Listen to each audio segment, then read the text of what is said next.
नमस्कार, fast and facts में आप सभी का बहुत बहुत स्वागत है। आपके साथ हूं मैं रुबिका लियाकत और मेरे साथ है सचिन अरोड़ा।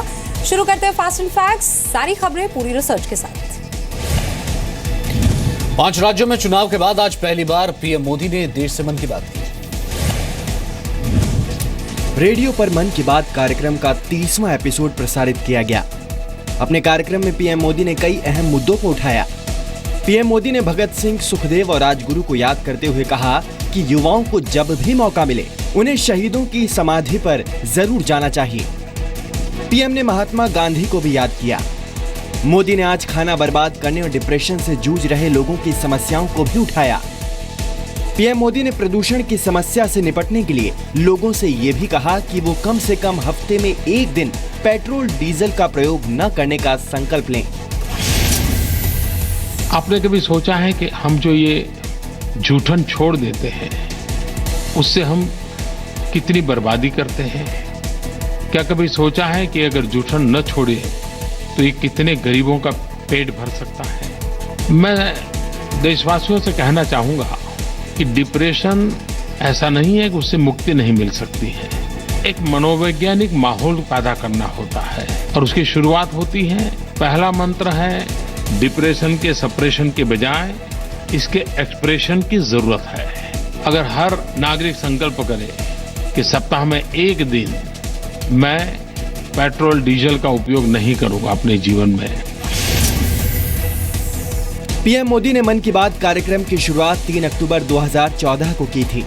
हर महीने पीएम मोदी रेडियो पर मन की बात कार्यक्रम के जरिए जनता को संदेश देते हैं। लोग नरेंद्र मोदी ऐप के जरिए पीएम मोदी को अपने विचार भेज सकते हैं। 26 फरवरी 2017 को पिछले एपिसोड में पीएम ने इसरो के वैज्ञानिकों को सफल मिशन के लिए बधाई दी थी। पीएम मोदी ने कहा कि खुद को स्वस्थ और तनाव मुक्त रखने के लिए योग करें। पीएम ने योग दिवस के लिए खास तैयारी की बात कही। उधर गोरखपुर दौरे के दूसरे दिन यूपी के सीएम योगी आदित्यनाथ बाबा गंभीरनाथ के शताब्दी समारोह में शामिल हुए। गोरखपुर में आज सुबह सीएम योगी ने गौ सेवा की और गायों को चारा खिलाया। दिन में योगी बाबा गंभीरनाथ की पुण्यतिथि समारोह में शामिल हुए। समारोह में सीएम योगी आदित्यनाथ ने कहा कि सब मिलकर यूपी का विकास करेंगे और क्षेत्रीय भाषाओं को आगे बढ़ाएंगे। योगी ने यह भी कहा कि तुलसीदास ने अकबर को कभी भी अपना राजा नहीं माना था।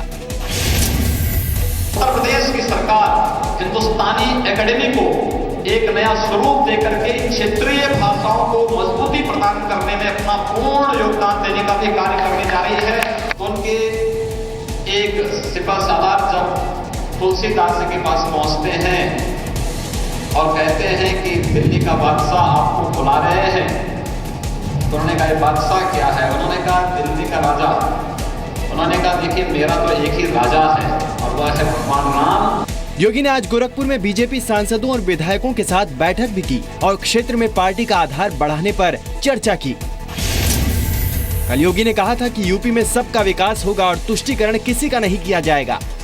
योगी ने कैलाश मानसरोवर की यात्रा करने वालों को 1 लाख के अनुदान का ऐलान किया। योगी ने कहा कि यूपी में जिन बूचड़ खानों के पास लाइसेंस हैं, वो चलते रहेंगे। योगी ने एंटी रोमियो स्क्वाड को कपल्स को परेशान न करने की नसीहत भी दी। पीडब्ल्यूडी विभाग को 15 जून तक सड़कों के गड्ढे दुरुस्त करने का आदेश दिया है। अब से थोड़ी देर बाद योगी जीडीए सभागार में कानून व्यवस्था और विकास कार्यों पर बैठक करेंगे। योगी शाम 6 बजे लखनऊ के लिए रवाना हो जाएंगे। यूपी के खतौली से बीजेपी विधायक विक्रम सैनी के खिलाफ कार्रवाई की मांग शुरू हो गई है। कल सैनी ने मुजफ्फरनगर में विवादित बयान दिया था। ये है मुजफ्फरनगर की खतौली विधानसभा से बीजेपी विधायक विक्रम सैनी। पहली बार विधायक बने हैं, लेकिन बोल पर कोई लगाम नहीं है। कल बीजेपी विधायकों के अभिनंदन समारोह में विक्रम सैनी पर विवादास्पद भाषण देने का आरोप है।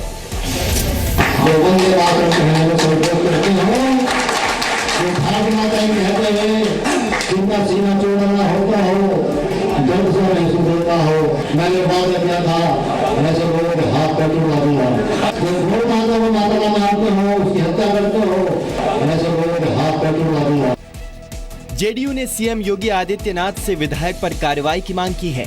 वहीं आरजेडी ने पीएम मोदी से ऐसे लोगों को बाहर का रास्ता दिखाकर अपनी कथनी और करनी को सही साबित करने की चुनौती दी है। बीजेपी नेता विनय कटियार ने बीजेपी विधायक को बातचीत के दौरान सावधानी बरतने की नसीहत दी है।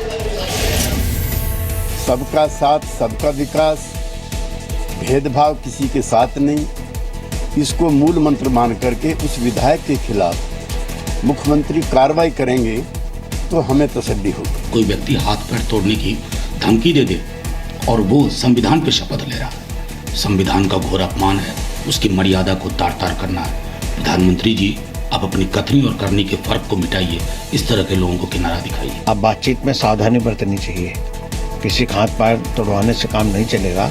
कानून अपने हाथ में लेने की जरूरत नहीं है। जो देश विरोधी काम करेगा उसके खिलाफ सरकार कदम उठाएगी।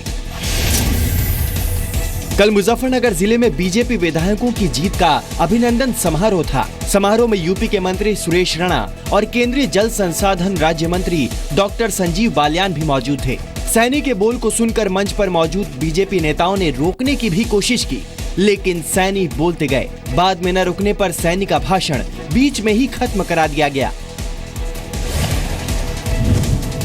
कार्यक्रम में मौजूद यूपी के मंत्री सुरेश राणा ने सैनी का बचाव करते हुए कहा कि विधायक के कहने का भाव अलग था।